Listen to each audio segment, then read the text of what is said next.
I'm Hank, a dropout, didn't say 2 years of magic, then walked away. Met a cockroach, wise and true. We mixed up science and magic too.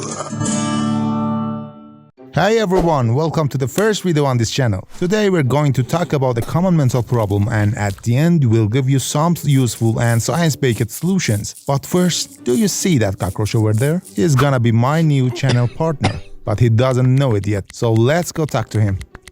Hey buddy! Hey, magic boy! You made my sibling disappear yesterday, huh? By the way, this red angle thing you made appear for me is cool. You say you went to wizarding school, right? Yeah, just for 2 years, but I didn't finish. So, what are you doing here? Waiting for the bus, of course. Isn't it obvious? Really? Now I see why you didn't finish magic school. Dude, I'm a cockroach. I just stand here until I get hungry, grab something to eat, and then wait again until I'm hungry. That's my life. Oh wow, so exciting. Totally. By the way, what's your name? I don't really have a name, but I remember once my mom called me Lefty.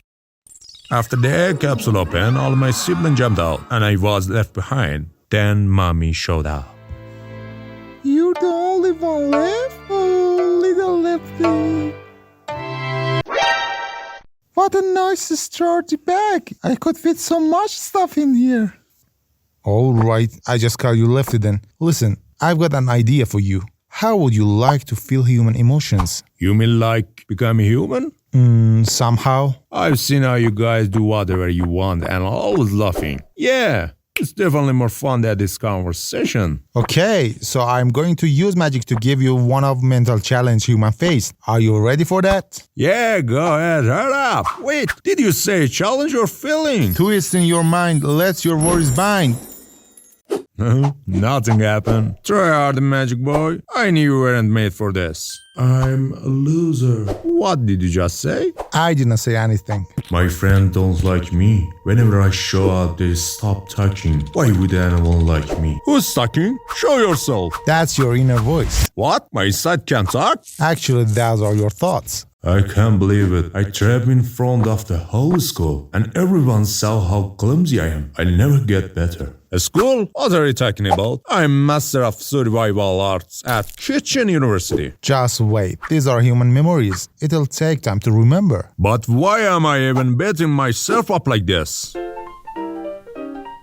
This is called rumination or overthinking. It's a harmful cycle where negative thoughts and bad moods feed off each other.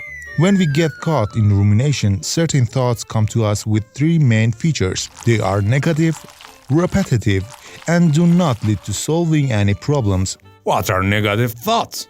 Negative thoughts are distorted or pessimistic views of situations, people, or events, often paired with feeling of anxiety, depression, fear, or hopelessness. These thoughts focus on the negative aspect of things and ignore the positive sides. Negative thoughts can show up in different ways. For example, there's catastrophizing, where we predict the negative outcome of a situation in an exaggerated way. If I feel this, my entire life is ruined. Or they can come as mind reading, where we assume others are thinking bad things about us. Everyone think I'm useless because I didn't stand up to that guy who made fun of me. Sometimes we even downplay our achievements, telling ourselves we're not worthy of them. I got a good grade, but I was just lucky. I didn't really deserve it. And often we label ourselves harshly. I'm such a failure. When we overthink, we often believe it will help us solve our problems, but studies shows that overthinking actually makes it harder to find solutions. Research shows that when we ruminate, we're less likely to take part in fun activities like going out with friends, even though we know we'd enjoy it. Rumination also leads to distraction and make it hard to focus. Sometimes we may wonder if we have ADHD. But when someone asks where our mind goes when we're distracted, we often say, I'm stuck thinking about my problems, which shows that ADHD isn't the issue. Remember, rumination is a symptom, not a disorder. Actually, we all deal with different levels of rumination. However, if it persists, it can contribute to mental health issues like depression. In fact, rumination is associated with depression and anxiety, substance abuse, eating disorder, and PTSD. So, what's causing this? Negative mood acts as a foundation for rumination. When we're in a bad mood, our mind focuses on unpleasant thoughts and memories. This is called mood-congruent thinking. Since bad moods are often temporary, rumination should also be impermanent, and eventually we'll be able to control the negative thoughts. But why does rumination last longer for some people?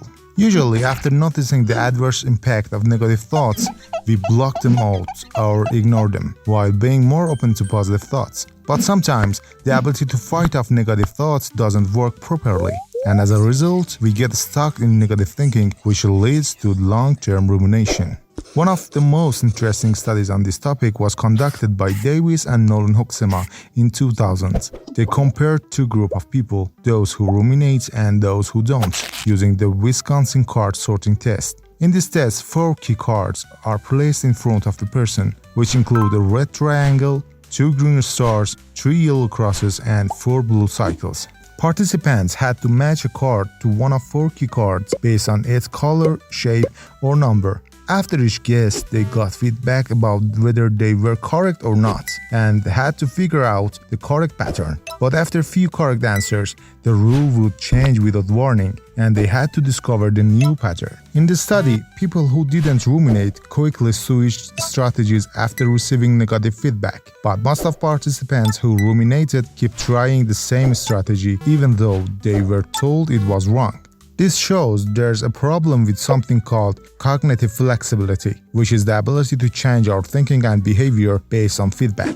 But that's not the only issue. Evidence shows that the rumination also impacts our problem-solving skills. Let's look at a study from 1995 by Leo Bomirsky and Nolan Hoeksema. They asked Stanford College students to complete stories with a clear beginning and end. They needed to logically connect the middle parts. For example, one of scenarios was, you notice your friend is ignoring you, and it ends with, your friend likes you again. Participants had to explain how they bridged the gap between the start and the end. While most people came up with various solutions, those who ruminated offered fewer effective answers and, in some cases, couldn't find any solution at all. This shows that rumination reduces our ability to solve problems. We should know that rumination can be partly genetic, but it can also become a habit, which we picked it up from family members or friends who also ruminate.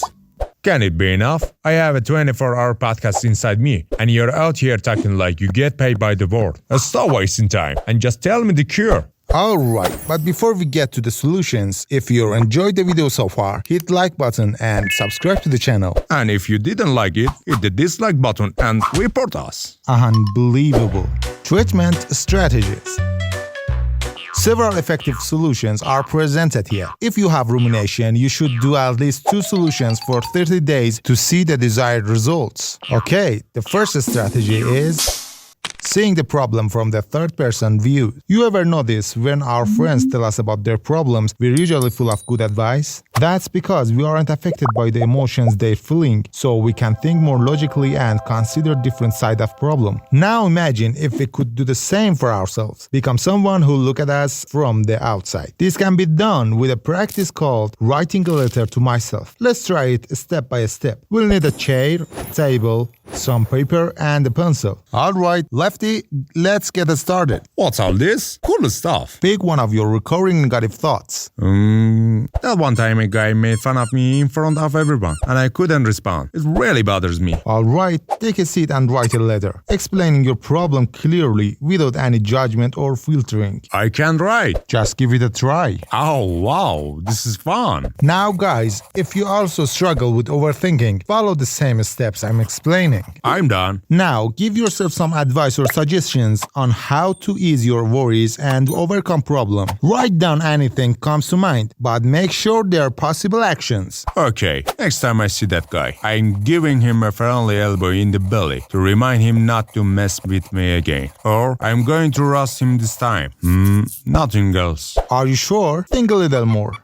Oh, I got it. He was talking behind Johnny's back the other day. Who's Johnny? I tell Johnny what he say and stir up some drama. Okay, now give yourself some emotional support and remind yourself that there are ways to solve this issue. Lefty, you're smart. gorgeous, and amazing. Don't stress, buddy. We'll figure this out, and we're gonna make him regret it.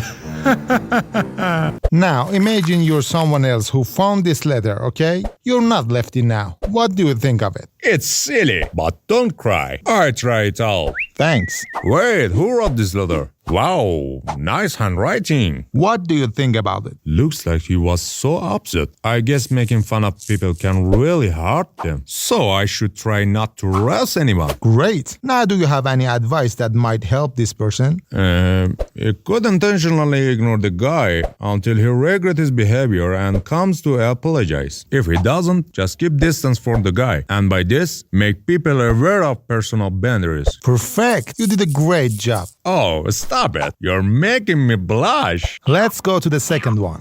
Improving mindfulness. Being mindful and living in the moment can help reduce overthinking. This means paying attention to your surroundings and the people around you. For example, when you're in a group, notice what people are wearing and what they're saying, and try to highlight their good qualities. When you're walking, pay attention to the trees and flowers and take in their smell. If you do these simple things every day for a week or two, you'll notice a real difference in how you feel. Of course, there are much more advanced exercises for mindfulness, which I can share in the next videos if you want. Third strategy is build good habits. Remember, we said that overthinking is a habit. Creating positive habits is a great way to break bad ones. For instance, you could set aside 30 minutes each day at a certain time to read a book or start a cleaning routine at home or workplace. Good habits can push out bad ones, so the more good habits you create, the better.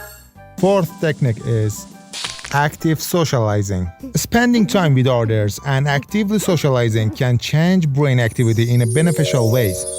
But this is more of a temporary relief than a cure. Connecting with loved ones improves mood. Since low mood can lead to rumination, a better mood can reduce it. However, loneliness and negative moods can bring rumination back. This is why some people with rumination try to spend as much time as possible with friends, which isn't the true solution.